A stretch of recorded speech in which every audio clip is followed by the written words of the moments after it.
سلام، میلاد رضایی هستم و اینجا کانال شهر خورشیده. به یکی دیگه از تحلیل‌های بسیار مهم ما خوش اومدید. با توجه به محدودیتی که در صحبت کردن دارم، مجبورم این بار هم این تحلیل رو با صدای هوش مصنوعی خدمتتون تقدیم کنم. اما بریم سراغ تحلیل مهم امروز. در این تحلیل سفری خواهیم داشت از لندن دهه 1930 تا تهران امروز. سفری در دل تاریخ برای فهم بهتر رفتار امروز و اتفاقاتی که داره رخ میده. سفری که شاید مسیر فردا رو هم روشن کنه. قبل از آغاز جنگ جهانی دوم، بریتانیا در معرض تهدید روزافزون آلمان نازی قرار گرفته بود. اما رهبران اون زمان از نخست وزیر چمبرلین گرفته تا خلقه اطرافیانش تصمیم گرفتن سیاست مماشات رو در پیش بگیرن. یعنی چشم پوشی از توسعه طلبی آلمان، به این امید که از درگیری بزرگتری جلوگیری بشه. اونها تصور می‌کردن با واگذاری اتریش، چکسلواکی و امتیازات اقتصادی میتونن آتش قدرت هیتلر رو مهار کنن. اما این تنها یک خطای راهبردی نبود. این دعوتی به فاجعه بود. نقشه اروپا به سرعت در حال تغییر بود و انگلستان یکی یکی تمام متحدان خودش رو از دست میداد، بدون شلیک حتی یک گلوله. ولی زمانی که بیدار شدن دیگه دیر شده بود. تا زمانی که بمباران هوایی لندن توسط هواپیماهای آلمان آغاز شد، باور این که بریتانیا باید وارد جنگ تمام عیار بشه برای خیلی ها سخت بود. و در پرانتز بگم که دقیقاً همین وضعیت هم برای ما ایرانی ها تو چند ماه گذشته وجود داشت. چرچیل در چنین زمانی به قدرت رسید. اون دیگه نه اهل مماشات بود، نه رؤیاباف صلح و نه اونقدر ساده‌لوح که فکر کنه ممکنه در تله تنش افتاده باشه. چرچیل در نخستین سخنرانی خودش گفت: من چیزی جز خون، زحمت، اشک و عرق برای شما ندارم، اما ما پیروز خواهیم شد. و از اون روز ملت بریتانیا وارد مسیری شد که با وجود سختی‌های بسیار اونها رو از سقوط نجات داد. اما اتفاق مشابهی هم برای ایران افتاده. در 45 سال گذشته ایران به ویژه پس از انقلاب اسلامی در مرکز یک کشمکش ژئوپلیتیک گسترده قرار گرفته. کشوری که نظم منطقه‌ای مبتنی بر سلطه آمریکا رو به چالش کشیده و الان در نوک پیکان فشارها قرار داره. اما نکته مهم اینجاست.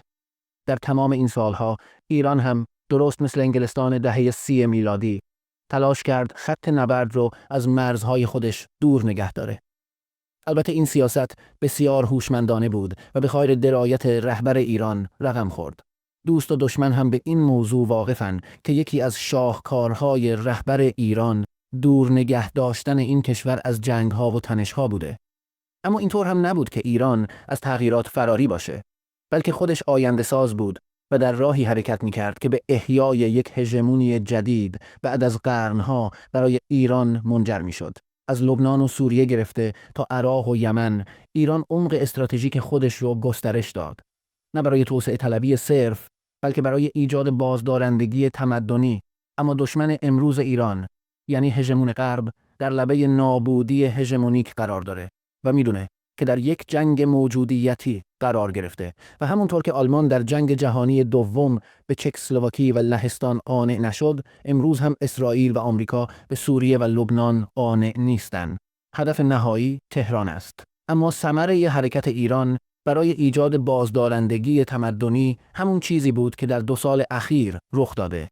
اتفاقاتی که نظم جهان رو به هم زد و محور مقاومت به صورت مستقیم وارد فاز درگیری با محور غرب شد. البته دشمنان ایران برای جلوگیری از این اتفاق دست به هر کاری زدند، مخصوصا در بخش اصلی، یعنی این که جلوی بازدارندگی هسته‌ای ایران رو بگیرن، چرا که میدونستند اگر ایران به سلاح هسته‌ای دست پیدا کنه دیگه دست نیافتنی خواهد شد.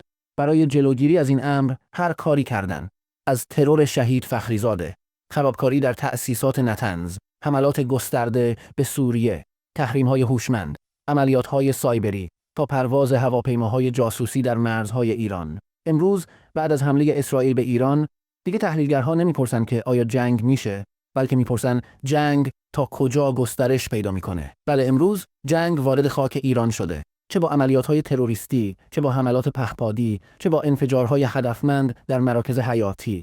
امروز لحظه یک تصمیم ساز تاریخی است، لحظه گرفتن یک تصمیم تاریخی. اینجاست که تاریخ چرچیل رو به یاد ما میاره. اون زمانی تصمیم به جنگ گرفت که دیگه چاره‌ای نبود. اما این تصمیم ملت بریتانیا رو نجات داد. ایران هم امروز در موقعیت مشابهی قرار داره. دیگه سیاست صبر استراتژیک به تنهایی کفایت نمیکنه. سیاسیون و مقامات ارشد ایران هم باید تصمیم بگیرن و این بار کاملا به حرف رهبر انقلاب گوش بدن که اگر ایشون میگه مذاکره فریبه، با جان و دل بپذیرن تا اینطور تحقیر نشن. اما آیا سیاسیون امروز ایران هم مثل رهبران قبل از چرچیل بر حماقت خودشون اصرار میکنن و منتظر میمونن تا تهران به صورت دائم بمباران بشه، یا مثل چرچیل پیش دستانه وارد میدون میشن و در جبهه‌ای گسترده دشمن رو عقب میرونن؟ فراموش نکنید که برای اینکه این اتفاق نیفته یا برای اینکه ایران نتونه این کار رو بکنه، دشمنان ما معتقدن که در کنار وجود سیاسیون بی ارزه یا ترسو،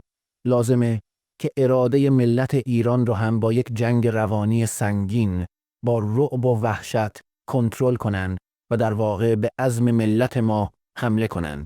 فراموش نکنید جنگ امروز فقط نظامی نیست. شبکه‌های اجتماعی، رسانه‌ها، شایعه پراکنی، تحلیل‌های مأیوس کننده، همه ابزارهایی هستند برای تضعیف روحیه مردم و الغای شکست پیش از نبرد. این همون کاریه که هیتلر هم با بریتانیا کرد، با پخش اعلامیه، بمباران شبانه و جنگ روانی سنگین. اما ملت‌هایی که هویت و آیندهشون رو بشناسن در برابر این جنگ نرم هم مقاومتر میمونن. امروز زمان پایان مماشات و آغاز باز تعریف نظم منطقه است. اگر امروز ایران تصمیم به مقاومت تمام عیار بگیره، نه تنها از فروپاشی خودش جلوگیری میکنه، بلکه میتونه نظم جدیدی رو هم پایه‌گذاری کنه. به جز احیای هژمونی بزرگ ایرانی اسلامی به دست ایران و یارانش در محور مقاومت، ایران میتونه با ایجاد نظمی چند قطبی با محوریت تهران، مسکو و پکن اتحاد شرق رو برای مقابله با اتحاد غرب در جنگ احتمالی جهانی سوم حفظ کنه. و همه میدونن بدون ایران این اتحاد شرق سقوط میکنه. تقویت بلوک شرق علیه سلطه هژمون غرب و ایجاد دکترین بازدارندگی نوین برای نسل‌های آینده یک وظیفه مهمه که روی دوش ایران قرار داره. اما فراموش نکنید این وظیفه روی دوش همه ما ایرانی‌ها هم هست و در این راه نیازمند انسجام ملی، اتحاد نیروهای داخلی و آمادگی برای پذیرش هزینه هاست. امروز باید یک سوال مهم از خودمون بپرسیم: آیا ما آماده ایم؟ امروز ایران در آستانه یک تصمیم تاریخی ایستاده. تصمیمی که نه در هیاهوی اخبار بلکه در عمق تحلیل و تاریخ باید اون رو جستجو کرد.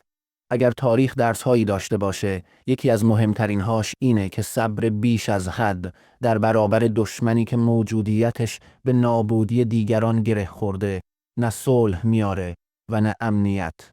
امروز لحظه ظهور و درخشیدن فرماندهان ایرانی است و باز برمیگردیم سراغ همون سوال بسیار مهم: آیا ایران و یارانش در محور مقاومت آماده‌اند تا تاریخ رو تغییر بدن؟ خب، خیلی ممنونم که تا اینجا با ما همراه بودید. امیدوارم باز هم عذرخواهی من رو بپذیرید که نتونستم با صدای خودم صحبت کنم و به خاطر دوران نقاهت نباید زیاد حرف بزنم و مجبورم ویدیوهامو یکی در میون با این صدای ماشینی تحلیل‌هامو خدمتتون تقدیم کنم. لطفاً حتماً از این کانال خودتون حمایت کنید. ما رو به دوستانتون معرفی کنید و دعا هم یادتون نره. برای تمام رزمندگان جبهه ایران دعا کنید. خدا نگهدارتون.